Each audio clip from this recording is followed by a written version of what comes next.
typical day would be, we would start, say, on Monday, 8:45 voice warm-ups, and then from 9, usually to about, 6, we would have our classes, multiple classes, about an hour 30 each. What I really enjoyed about our first 2 projects was that they were kind of devised work. So it's not that our director came in with the vision and they're like, this is what you're doing. We came all together, formulated what we wanted to do, how we wanted to apply it to the theme, and then we did research during rehearsal to accumulate all this material to splice into the show almost. Yeah. Annalisa and I were in Macbeth. We were doing Macbeth. And we were sort of walking the line between to what extent we're doing Macbeth and to what extent we're dealing with other material augmented by Macbeth.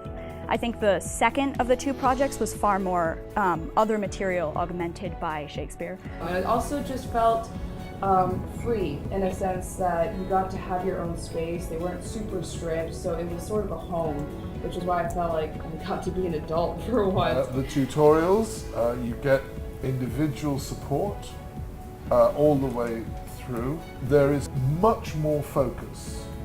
The people that are selected and are prepared to make the investment of time and money are subject to terrific support and scrutiny.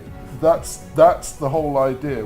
It's a classical acting boot camp, really. You could bring in things that you're doing in other classes to conferences with a different teacher, and in fact it was sort of encouraged because a lot of it, I mean, every time we presented material from any class, it was presented in front of all of the faculty.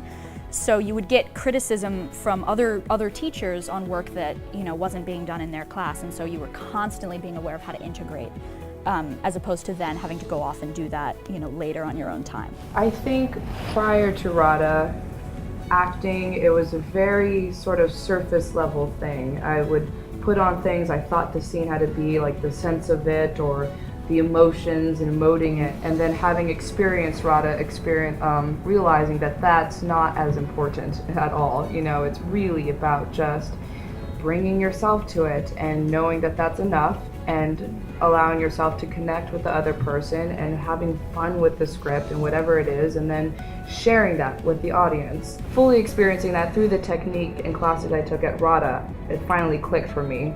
And now post RADA, yeah, acting is just so much more fun. I found the love and joy in it again, which is exciting, and seeing how much I've grown from that and how much more I have to learn.